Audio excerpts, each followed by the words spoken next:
Tous les gouvernements successifs sont responsables de cette chienlit. Tous les gouvernements. Ils sont tous responsables. Sauf Marine, sauf Jean-Marie Le Pen, Dupont-Aignan, Philippe de Villiers. Ils ont pourri c'est devenu une république. Les Français le méritent. Ils le méritent. Parce que lorsqu'on voit Erdogan, président de la Turquie, transformer Sainte-Sophie à Istanbul en mosquée, eh ben, à la limite, mes chers amis, je vais vous dire, je lui tire chapeau. Parce qu'il a quelque chose dans le pantalon. Je condamne, parce que ça me fait mal au cœur, je suis pas catholique. Mais où va-t-on? Même le pape n'a pas prononcé, je ne sais pas, en disant, mais mon Dieu, mais qu'est-ce que c'est que ça? Le pape serait aussi franc-mac? À votre avis? Mais c'est clair, oui. Il est clair que le pape est franc-maçon. Vous avez été déçu du Parti Socialiste? Ensuite, j'ai flirté avec la droite, hein. D'accord. Mais j'allais au meeting, j'écoutais, je voyais des gens. Alors, je voyais des gens mieux habillés. Les socialistes, ils jouaient le jeu, ils venaient en jean, en basket, mais ils étaient tous millionnaires. Par contre, si j'allais du côté de droite, ils étaient très bien habillés, mais ils étaient respectueux, ils m'invitaient chez eux, dans leur maison de campagne, etc. Et ils cherchaient de quelle planète je venais, quoi. Alors que je suis pas un énarque, hein, voilà. Et puis alors j'ai commencé, puis à chaque fois que j'allumais la télévision, on parlait que de Le Pen. Le Pen ci, Le Pen ça, Le Pen ci, Le Pen. Oh! Et je me suis dit, il faut que j'aille voir cet homme. Mais moi j'étais intoxiqué aussi, parce que je suis un être humain comme vous. Et puis je me suis dit, merde, j'y vais. Je me suis acheté une cravate, et puis voilà.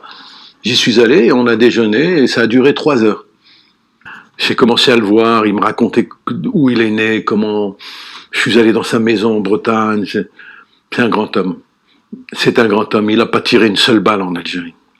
Il était beau comme un dieu. Et Chirac était avec lui. Je comprends pas que tous les lobbies qui s'acharnent à nous balancer des films toutes les 10 minutes sur Pétain, sur la France, etc., ils se sont jamais penchés sur la décoration de Mitterrand. Moi, j'ai jamais aimé cet homme, j'ai jamais aimé aucun président français, aucun. Ni Chirac d'ailleurs, ni Chirac. C'est lui qui a coulé la France et les Français. Quand il a supprimé le service militaire, il a supprimé la chance que toutes les jeunes qui sont devenus des racailles dans les banlieues pouvaient aller passer leur permis de conduire gratuitement au service militaire, aller en Guadeloupe, passer les permis d'engin, les gros engins pouvaient aller repasser leurs pantalons à côté d'un copain de chambre qui est dans le 16e, alors que lui, ça donnait... C'était ça l'intégration, le service militaire. Donc vous avez intégré le Front National, puis vous l'avez quitté, c'est ça? En 2004. 2004. Quelles étaient les raisons, les désaccords de fond que vous aviez à ce moment-là? J'ai refusé la réintégration des maigrettistes. Mais au niveau des militants, vous étiez accepté. Alors au niveau des militants, c'était extraordinaire. Non seulement j'étais accepté, mais adulé. Les gens se priaient pour qu'il y en ait des Farid, mais qu'il y en ait des millions comme moi. Vous aurez peut-être je ne me mets pas à votre place, hein, mais est-ce que d'être resté, si vous étiez resté en place, en combattant ou en résistant, et puis peut-être en essayant de les convaincre, par votre exemple et puis votre ténacité, vous auriez peut-être fait plus de choses? C'est une très bonne remarque. Je le regrette aujourd'hui, j'aurais dû rester. J'ai un peu exagéré, outrepassé un peu, j'avais dit des bêtises au Congrès devant les journalistes. Je le reconnais, j'ai dit des bêtises à l'égard de Marine concernant le financement par l'État d'Israël, tout ça. Mais j'étais orphelin, je me sentais seul. Mais aujourd'hui, ça fait 20 ans que j'ai quitté le Front National. Je suis toujours fidèle au père. J'écoute Marine, je la suis. Vous avez juste le passeport français. Non seulement le passeport, j'aime pas dire ça, je suis intrinsèquement français. Je n'ai qu'une seule nationalité. Je suis français et rien que ça.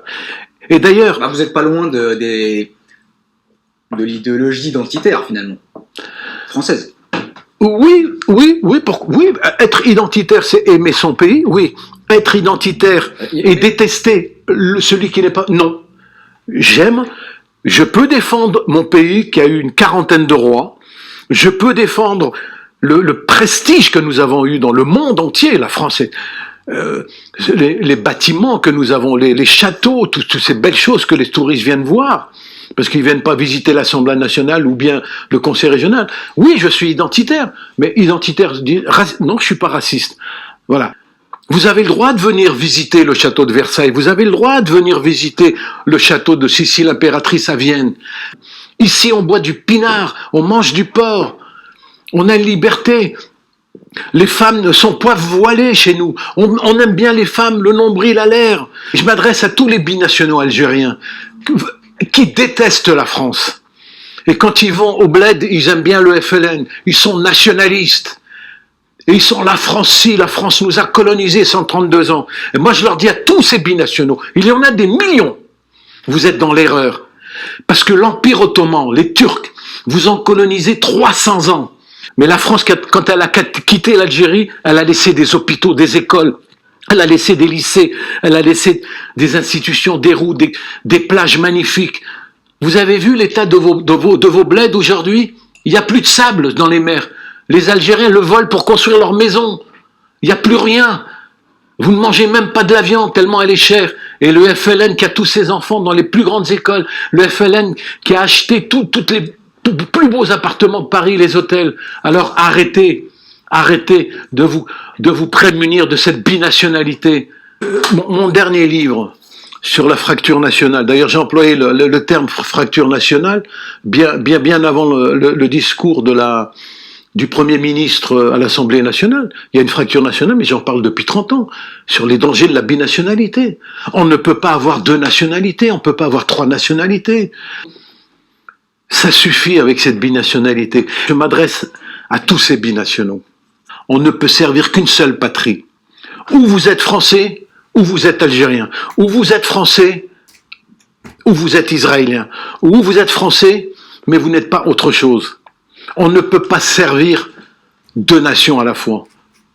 Mais au deuxième tour, tous ces gens que j'aide, ils revoteront Macron. Mais est-ce que ça serait peut-être pas aussi la meilleure chance de Marine Le Pen d'avoir Macron au deuxième tour? Bonne question. Si elle a cette chance-là, et je le souhaite de tout cœur, il faudrait que la campagne, dès maintenant, soit trumpiste. Il faut qu'elle tienne un discours de Trump. Il faut arrêter de parler du masque, de Zorro, le corona, le nombre de morts. On a 650 000 morts tous les ans en France, basta. On en est à 30 000. C'est tous des petits vieux, avec tout le respect que je leur dois. Alors, on maintient la population pour pas qu'il y ait une révolution. Les prisons, arrêtons de prendre les Français pour des idiots, de parler il n'y a pas de place. On a libéré 7500 prisonniers, ils sont tous à Barbès en France, qui agressent en majorité maghrébine, en majorité. Je le sais, si vous le permettez, concernant la binationalité. Le roi Hassan II, le père de Mohammed VI, a dit un jour, alors qu'il recevait Philippe de Villiers, il l'avait reçu au palais. Pour aimer son pays, lui dit-il, il faut connaître son passé. C'est Hassan II qui parle à Philippe de Villiers. Ce n'est pas votre cas. Vous passez votre temps à battre votre coulpe sur la poitrine de vos ancêtres. Nous avons besoin d'une France qui ne soit pas un trou noir. Vous êtes tout à votre noirceur. Vous apprenez à vos enfants à se détester, alors que vous avez quand même des motifs de fierté. Vos missionnaires, vos médecins, vos savants, vos ingénieurs, vos philosophes, vos professeurs. Les Marocains, dit-il à Philippe de Villiers, les Marocains, ajoute le roi, ne seront jamais intégrés. Les Marocains resteront à tout jamais des Marocains et des musulmans. Ne vous demandez pas de perdre notre identité. Demandez comme vous disloquez la vôtre. Je récuse le détournement de nationalité. Vos gouvernements successifs ignorent la notion d'allégeance. Tous les gouvernements de votre pays, la France, ont abruti le peuple français. Il l'a déculturé. Il faudrait que vos compatriotes apprennent à aimer leur pays. Car la France est la fille aînée de l'Église. Nous, c'est le royaume du Maroc. Le 9 juin 1992, à Rabat au Palais. Donc, je peux vous dire, hein, pauvre France. Et d'ailleurs, dans le mot France, il y a le mot souffrance. Et elle continue à souffrir. Depuis qu'on a raccourci Louis XVI, on paye la malédiction.